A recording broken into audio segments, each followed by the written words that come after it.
Hello student, welcome to my YouTube channel based of education मंत्रा।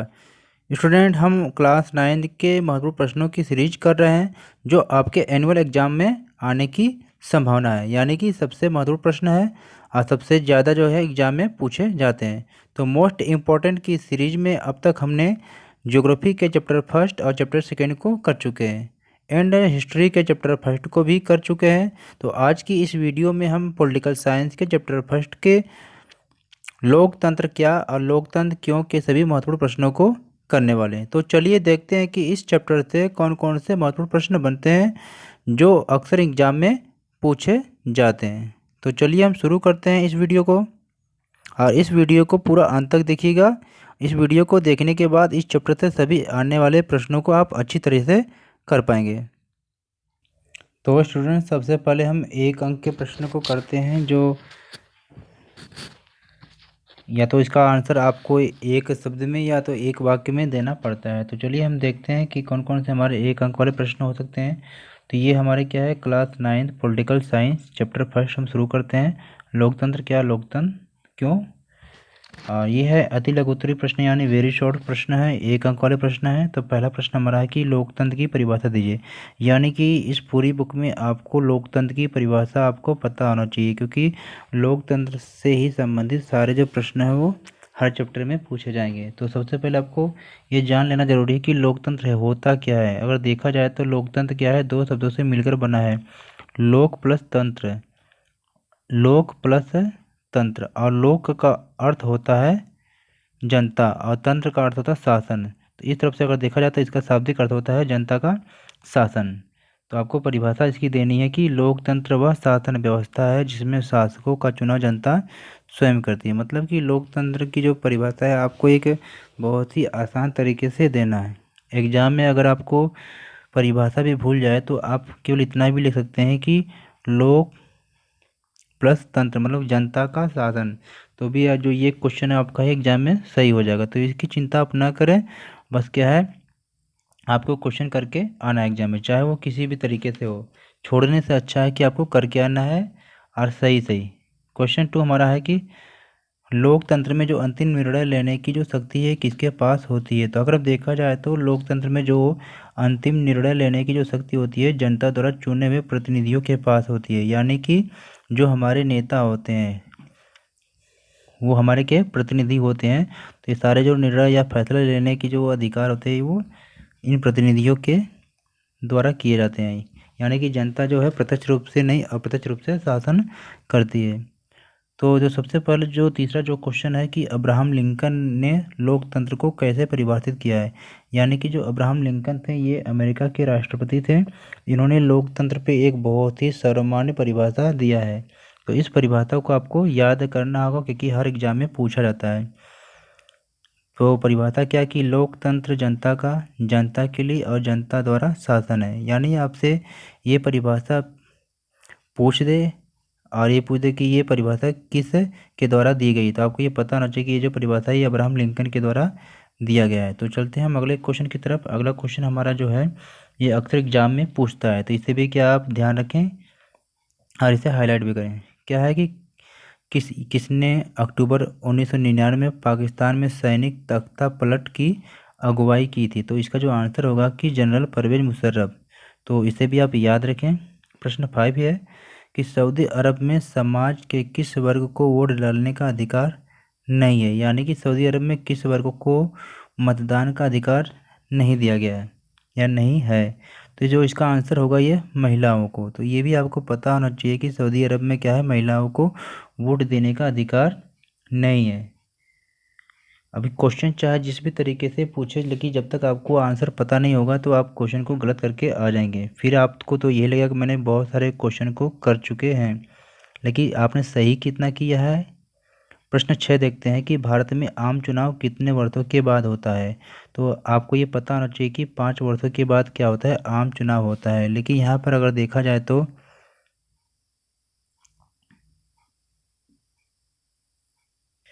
अगर यहाँ पर देखा जाए तो कुछ ऐसे जो चुनाव होते हैं जो कि क्या है, अगर पूर्ण बहुमत ना हो तो सरकार गिरने के बाद बीच में फिर चुनाव होता है, तो उसे बोलते हैं मध्यावधि चुनाव। और एक चुनाव ऐसा होता है कि अगर किसी भी क्षेत्र की सीट खाली हो जाए, यानी कि वहाँ के जो एमएलए हो या सांसद हो, अगर उनकी आकस्मिक मृत्यु हो जाती है तो वो सीट खाली हो जाती है, तो उस सीट पे जब चुनाव होता है तो उसे भी बोलते हैं क्या, उपचुनाव। चलते हैं अगले क्वेश्चन की तरफ। अगला क्वेश्चन हमारा क्या है कि क्वेश्चन नंबर 7 हमारा है कि सार्वभौमिक वयस्क मताधिकार किसे कहा जाता है। ये जो क्वेश्चन है एग्जाम की दृष्टिकोण से बहुत ही क्या है, महत्वपूर्ण है, तो इसे भी आप याद रखें।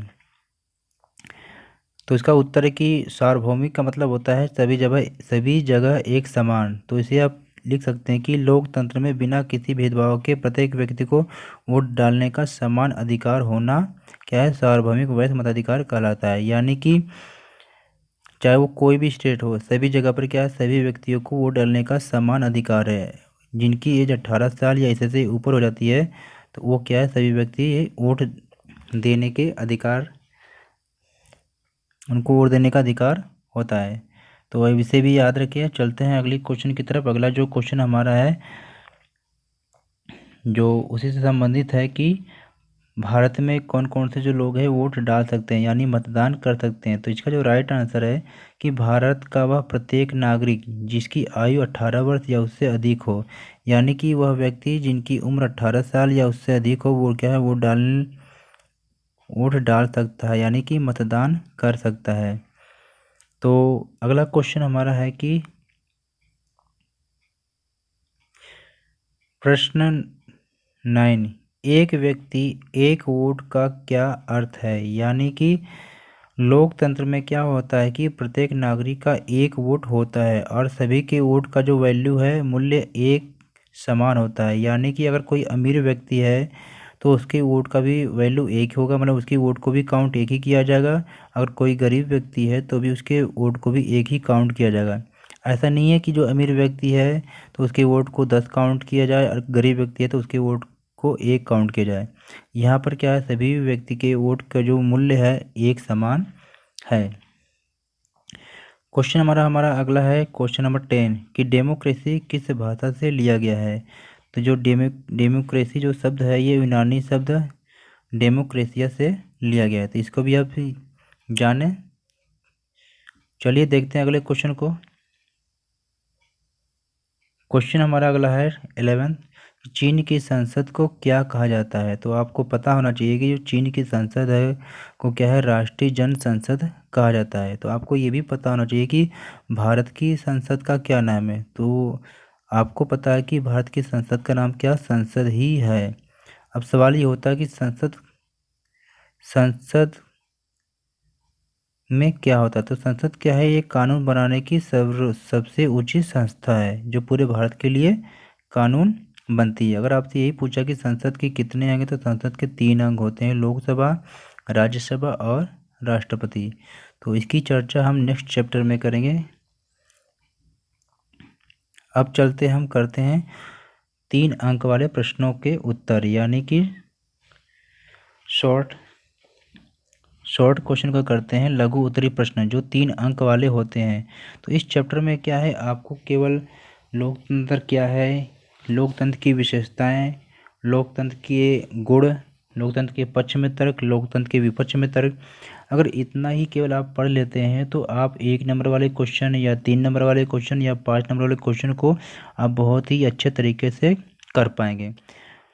स्टूडेंट, आपको ऐसा टारगेट बना के चलना पड़ेगा कि एग्ज़ाम में कोई भी क्वेश्चन आए, हमें एक भी क्वेश्चन को छोड़ना नहीं है। अगर आप चाहते हैं कि एग्ज़ाम में अच्छे से अच्छे स्कोर करना, तो आपको क्या, जितने जो क्वेश्चन आते हैं पूरे क्वेश्चन आपको करना पड़ेगा। सबसे पहले आपको ये कोशिश करना पड़ेगा कि जितने भी क्वेश्चन हैं सभी क्वेश्चन को करके आएँ, क्वेश्चन एक भी छोड़ना नहीं है, वो भी सही सही। अगर किसी कारण से कोई भी क्वेश्चन आपको नहीं आता है तो उसको आपको छोड़कर नहीं आना है, उस क्वेश्चन को भी कोशिश करना है कि करके ही आए।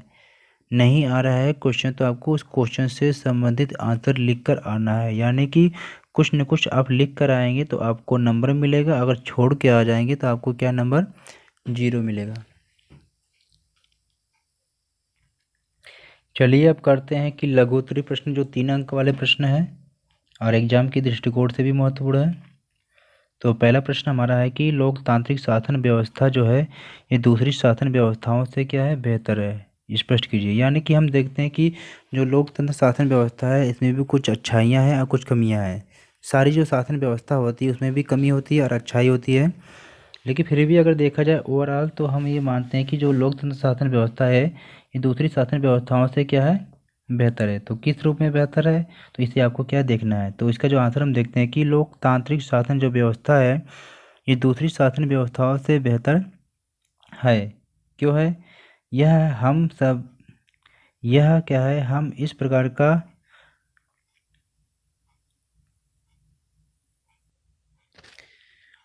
व्यवस्थाओं से बेहतर है,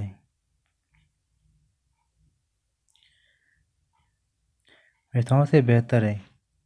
यह हम कह सकते हैं कि लोकतंत्र में प्रत्येक वोट का, यहाँ पर करेक्शन कर लीजिएगा, कि हम यह कह सकते हैं कि लोकतंत्र में प्रत्येक वोट का एक ही वैल्यू होता है। जो प्रमुख जो फैसले होते हैं ये निर्वाचित नेताओं के हाथ में होते हैं। और क्या है कि स्वतंत्र और निष्पक्ष चुनावी क्या है, मुकाबला होता है। तथा शासन में क्या है, सबकी भागीदारी समान रूप से होती है। मतलब कि आप जो भी योग्यता रखते हैं तो क्या समान रूप से चुनाव में क्या है, आप खड़े हो सकते हैं। ऐसा नहीं कि केवल कुछ व्यक्ति ही चुनाव में खड़े हो सकते हैं, जिसके पास योग्यता है वो चुनाव में खड़े हो सकते हैं। तो अगला हमारा जो क्वेश्चन है वो 3 नंबर में भी आ सकता है और 5 नंबर में भी आ सकता है, तो इसे भी आप ध्यान रखें। क्या है कि लोकतंत्र की मुख्य विशेषता आपको बताना है। चाहे आपसे विशेषता पूछा जाए या लक्षण पूछे या महत्व पूछे या इसके पक्ष में तर्क या इसके गुण पूछे, तो इन सबका जो आंसर ये है जो आपको लिखना यही पड़ेगा। इस क्वेश्चन को 5 नंबर भी, 5 नंबर वाले क्वेश्चन में भी लिखा गया है, तो उसे भी आप वहाँ से भी देख लीजिएगा, यहाँ से भी। तो लोकतंत्र की जो मुख्य विशेषता है आपको बताना है कि इसके जो प्रमुख जो फैसले होते हैं ये निर्वाचित नेताओं के हाथ में होते हैं। और दूसरा क्या है, स्वतंत्र और निष्पक्ष जो क्या है चुनावी मुकाबला होता है।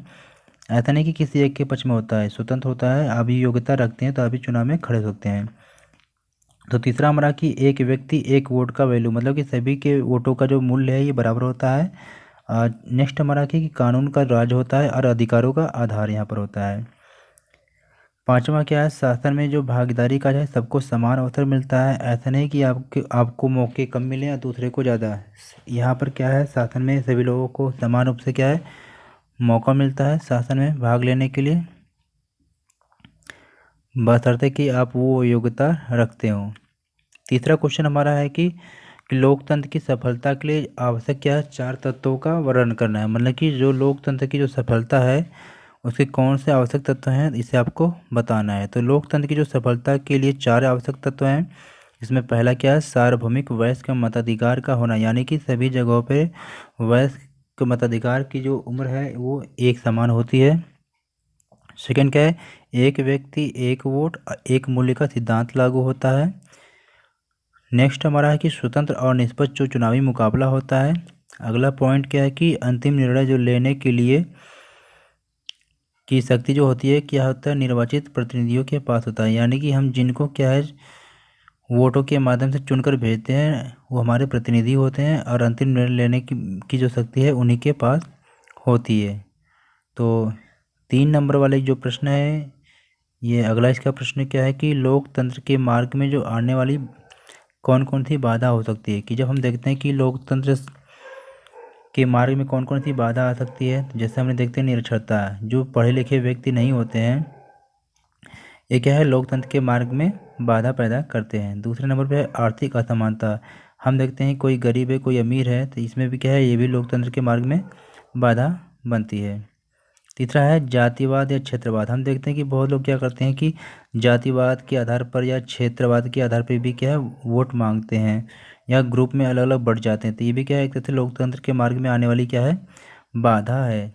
अब हम चलते हैं करते हैं कि 5 अंक वाले जो प्रश्न हैं जो बहुत ही एग्जाम के दृष्टिकोण से महत्व है, क्योंकि बहुत सारे जो छात्र करते क्या हैं कि सबसे पहले 1 अंक वाले जो प्रश्न है उसे कर लेते हैं और 3 नंबर वाले प्रश्न कर लेते हैं, और आपको लगता है कि हमने बहुत सारे प्रश्नों को कर लिया है। और जो मेन जो प्रश्न होता है जो 5 अंक वाले प्रश्न होते हैं जो आपको क्या है एग्जाम में अच्छा स्कोर कराते हैं, तो आप सभी करते क्या है कि इन प्रश्नों को नहीं करते हैं या छोड़कर आ जाते हैं, जिन कारण से आपके क्या है जो नंबर है कम आते हैं। तो आप ऐसी गलती नहीं करना है, हमें 5 नंबर वाले जो प्रश्न है इनको करके ही आना है। तो चलिए देखते हैं कौन से प्रश्न हैं। तो प्रश्न 1 देखते हैं कि लोकतांत्रिक शासन प्रणाली एक बेहतर शासन प्रणाली है। इस कथन के पक्ष में आपको क्या तर्क देना है। आपको केवल क्वेश्चन की लैंग्वेज आपको पढ़ना है और समझना है। जब भी एग्जाम रूम में आप जाएं, अपने माइंड को फ्रेश करके जाएं। किसी भी प्रकार का कोई भी टेंशन आपको नहीं लेना है।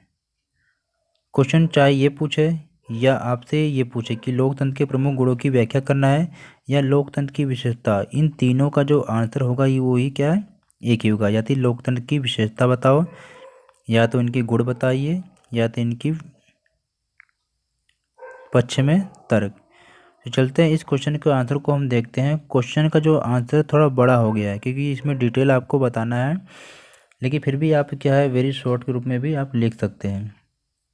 तो देखते हैं कि लोकतंत्र के पक्ष में क्या तर्क है।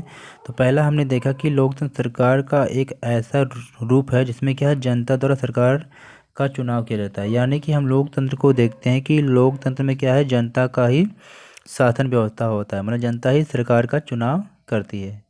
दूसरे पॉइंट में हमने देखा कि लोकतंत्र में जो अंतिम जो फैसला है ये लेने की जो शक्ति क्या है, सदैव जनता द्वारा जो निर्वाचित जो प्रतिनिधि होते हैं इनके हाथों में होता है। और अगर कोई गलत कार्य या फैसला लिया जाता है तो इनको क्या है जवाब देना पड़ता है।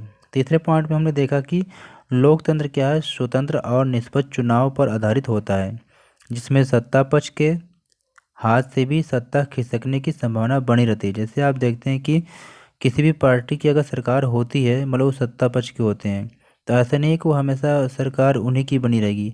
उनके हाथ से भी क्या सत्ता खिसकने का डर बना रहता है या संभावना रहती है। आगे देखिए कि लोकतंत्र क्या है राजनीतिक समानता के मूलभूत सिद्धांतों पर आधारित होता है।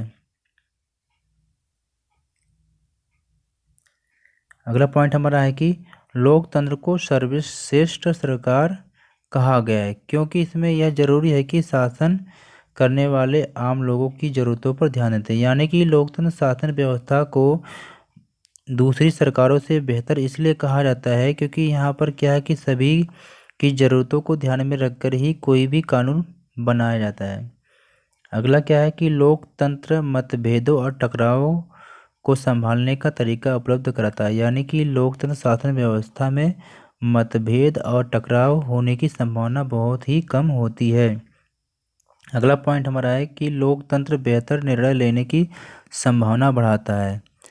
ऐसा इसलिए होता है क्योंकि क्या है लोकतंत्र में निर्णय लेने का जो आधार होता है ये व्यापक चर्चा और बहस होती है। आपने देखते होंगे कि लोकतंत्र शासन व्यवस्था में जो बहस ज़्यादा होती है और चर्चा ज़्यादा होती है क्योंकि यहाँ पर कोशिश ये किया जाता है कि कोई भी फैसला गलत ना होने पाए। अगला पॉइंट हमारा है कि लोकतंत्र में प्रत्येक वयस्क नागरिक को मतदान का अधिकार होता है तथा प्रत्येक व्यक्ति के जो मत का जो मूल्य होता है ये समान होता है। सबसे गरीब और अनपढ़ को भी वही दर्जा प्राप्त होता है जो अमीर और पढ़े लिखे व्यक्ति को भी प्राप्त होता है। ऐसा नहीं कि आप गरीब हैं तो आपके वोट का जो वैल्यू है कम समझा जाए और जो व्यक्ति अमीर है उनके वोट का वैल्यू डबल माना जाए, ऐसा कुछ नहीं है। अगला पॉइंट हमारा है कि इसमें लोग किसी शासक की प्रजा न होकर खुद अपने शासक हैं। इसी कारणवश होता क्या है तर्क दिया जाता है कि लोकतांत्रिक व्यवस्था क्या है दूसरों से बेहतर है। यहाँ पर लोकतंत्र शासन व्यवस्था में होता है क्या कि लोग क्या है केवल अपने को प्रजा ही नहीं समझते हैं, वो खुद क्या है अपने शासक भी होते हैं क्योंकि वो अपने लिए ही कानून बनाते हैं। जिसके माध्यम से इन सभी तर्कों के माध्यम से ये कहा जाता है कि जो लोकतांत्रिक शासन व्यवस्था है ये दूसरों से क्या है बेहतर होती है।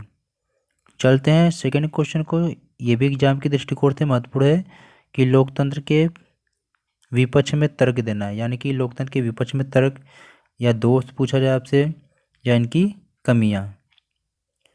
जैसे कभी क्वेश्चन आपसे ये पूछ सकता है कि लोकतंत्र के पक्ष और विपक्ष में तर्क दीजिए, तो ऊपर जो पक्ष में दिया हमने देखा था अगले क्वेश्चन में, और इस क्वेश्चन में विपक्ष में, तो दोनों को मिलाकर आपको कर लेना है। तो चलिए देखते हैं इस क्वेश्चन का आंसर।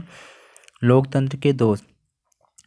तो प्लीज़ हमारे वीडियो को पूरा अंत तक देखिएगा। इस वीडियो को ज़्यादा से ज़्यादा अपने दोस्तों के साथ लाइक और शेयर ज़रूर करें, और जिससे क्या है कि हमें मोटिवेशन मिलता है क्योंकि वीडियो बनाने में समय लगता है।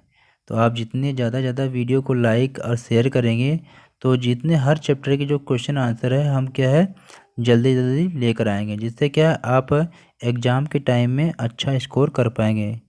अभी आप देख रहे होंगे कि आपके मिड टर्म के एग्ज़ाम चल रहे हैं और एनुअल एग्ज़ाम में भी क्या है क्वेश्चन इस चैप्टर से आने की संभावना ज़्यादा है। तो चलिए हम देखते हैं लोकतंत्र के दोष। पहला क्या है, इसमें जो नेता है बदलते रहते हैं, जिससे क्या है राजनीतिक अस्थिरता पैदा होती है। आप देखते हैं कि हर 5 साल के बाद क्या है कि सरकार बदलती रहती है, तो इसमें क्या है जो राजनीतिक जो है अस्थिरता बनी रहती है। दूसरा पॉइंट हमारा है कि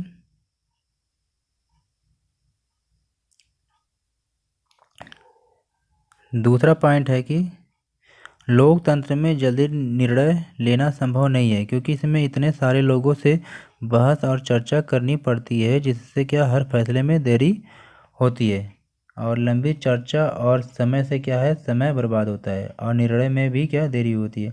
आप देखते हैं कि लोकतंत्र शासन व्यवस्था में क्या है किसी भी मुद्दे पर फैसले लेने में बहुत क्या है समय लग जाता है।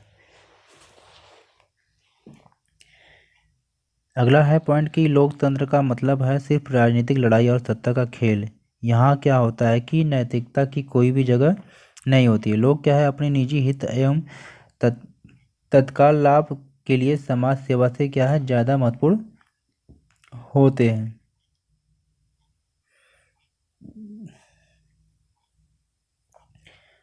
अगला पॉइंट हमारा है कि चुने हुए नेताओं को लोगों के हितों का पता ही नहीं होता है, इसके चलते क्या खराब फैसले होते हैं। मतलब कि जो नेता हमारे लोग होते हैं उनको क्या है आम जनता के क्या है हितों का भी पता नहीं होता है, जिसके कारण होता क्या है कि वो क्या है फैसले सही तरीके से नहीं कर पाते हैं। अगला क्या है कि लोकतंत्र में चुनावी लड़ाइयाँ महत्वपूर्ण है और खर्चीली भी होती है। आप देखते हैं कि चुनाव के टाइम पे लोग बहुत बहुत ज़्यादा पैसे खर्च करते हैं और लड़ाई तो आम बात है। इसलिए इसमें क्या होता है कि भ्रष्टाचार होता है। नेता वोट जीतने के लिए क्या सभी तरीके के हथकंडे अपनाता है। आपने देखा कि लोग पैसों के बल पर वोट ले लेते हैं, धर्म के नाम पर भी वोट ले लेते हैं, जाति के आधार पर, मतलब कि हर तरीके के उपाय करते हैं जिससे कि वो चुनाव में जीत सकें। उनका केवल मकसद होता है किसी न किसी तरीके से क्या है चुनाव को जीतना। अगला पॉइंट क्या है कि लोकतंत्र क्या है बहुमत द्वारा निर्धारित होता है, परंतु विकासशील देशों में क्या है अनभिज्ञ और गरीब लोगों का बहुमत होता है। अब विकासशील देश क्या होता है, विकसित देश क्या होता है, जो सारे देश क्या सभी क्षेत्र में तरक्की कर चुके होते हैं, टेक्नोलॉजी में आगे होते हैं, उन्हें विकसित देश बोलते हैं, जैसे अमेरिका हो गया, जापान हो गया। लेकिन विकासशील देश मतलब जो विकास अभी कर रहा है, जैसे आपका भारत देश है, हमारा भारत देश क्या है विकासशील देशों की श्रेणी में आता है। अब चलिए देखिए, इन लोगों को पता नहीं होता है कि उनके लिए क्या चीज़ अच्छी है और समाज के कल्याण के लिए क्या कदम उठाए जाने चाहिए। तीसरा क्वेश्चन क्या है कि लोकतांत्रिक एवं गैर लोकतांत्रिक शासन के मध्य क्या तुलना कीजिए। ये भी क्वेश्चन क्या है एग्जाम के दृष्टिकोण से बहुत ही महत्वपूर्ण है। 3 नंबर क्वेश्चन में भी आ सकता है और 5 नंबर के क्वेश्चन में भी आ सकता है कि लोकतांत्रिक शासन व्यवस्था या लोकतंत्र और गैर लोकतंत्र में क्या है तुलना या अंतर करना है। तो चलिए देखते हैं इस क्वेश्चन का आंसर। लोकतांत्रिक शासन पद्धति अन्य पद्धतियों से बेहतर है।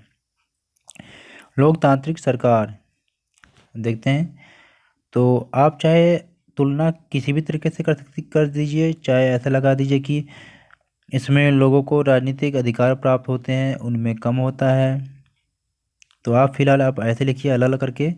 लोकतांत्रिक सरकार हेडिंग डालिए, फिर लिखिए इसमें लोकतंत्र, इसमें लोगों को राजनीतिक अधिकार प्राप्त होते हैं। दूसरे पॉइंट में है इसमें लोग क्या सार्वभौमिक वयस्क मताधिकार के आधार पर चुनाव प्रक्रिया में भाग लेते हैं, यानी कि सभी जगहों पे क्या है वोट देने का अधिकार समान रूप से है। लोकतंत्र निष्पक्ष और स्वतंत्र चुनाव पर आधारित होता है। इसमें लोग क्या है बिना किसी पाबंदी के चुनाव में भाग ले सकते हैं। ये क्या है लोकतंत्र सरकार की क्या है विशेषता है।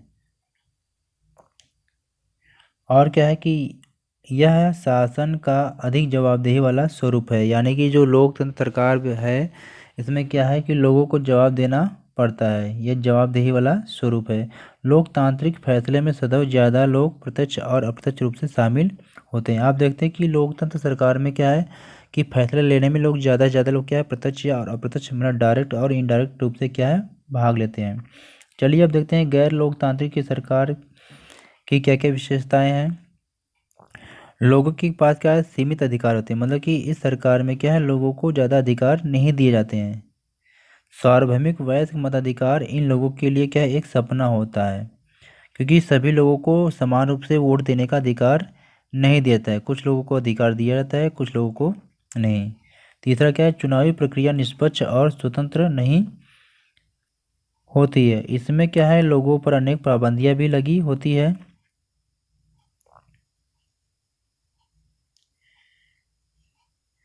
यह क्या है शासन पद्धति, यह शासन पद्धति लोगों की ज़रूरतों के प्रति क्या है अधिक जवाबदेही नहीं है। तो ये आपका पांचवा पॉइंट यहाँ से हो गया कि लोग किसी प्रकार के फैसले में भाग नहीं लेते हैं। उन्हें सरकार के फैसले के संदर्भ में कुछ भी कहने का हक नहीं होता। यानी कि जो गैर लोकतांत्रिक सरकार होता है इसमें क्या है जनता की राय नहीं ली जाती है और वो किसी भी फैसले में भाग नहीं लेते हैं। तो इस तरीके से हमने देखा कि क्वेश्चन नंबर 3 को हमने कंप्लीट किया। अब क्वेश्चन नंबर 4 को देखते हैं कि क्वेश्चन नंबर 4 क्या है हमारा और एग्जाम के दृष्टिकोण से भी महत्वपूर्ण है।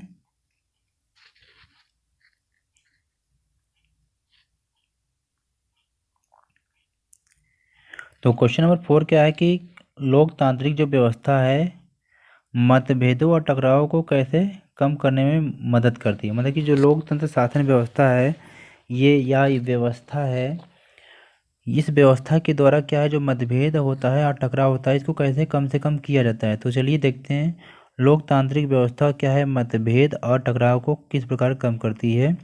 पहला क्या है कि लोकतंत्र व्यवस्था जनता के प्रति जवाबदेह होती है, तो इसलिए क्या है कि मतभेद और टकराव नहीं हो पाता है। और इस व्यवस्था में नागरिकों को पूर्ण सम्मान मिलता है, मतलब कि सभी नागरिकों को सम्मान की दृष्टि से देखा जाता है। तो इसमें भी मतभेद नहीं हो पाता, टकराव होने की तो संभावना ही नहीं है। मजदूरों को व्यापारिक संघ स्थापित करने की पूर्ण स्वतंत्रता होती है, यानी कि सभी को क्या है संघ बनाने की स्वतंत्रता होती है। नागरिकों को भाषण देना तथा अपने विचार व्यक्त करने की भी स्वतंत्रता होती है, मतलब सभी व्यक्तियों को क्या है अपने विचारों को व्यक्त करने की पूर्ण रूप से क्या है स्वतंत्रता होती है। अगला पॉइंट क्या है लोकतांत्रिक व्यवस्था में व्यापारियों को व्यापार संघ स्थापित करने की भी पूर्ण स्वतंत्रता होती है। मतलब कि लोकतंत्र शासन व्यवस्था में क्या होता है कि व्यापारियों को भी संघ बनाने स्थापित करने की भी पूर्ण रूप से स्वतंत्रता होती है। तो आई होप स्टूडेंट हमने देखा कि इस वीडियो के जो महत्वपूर्ण प्रश्न थे इनको हमने कंप्लीट किया।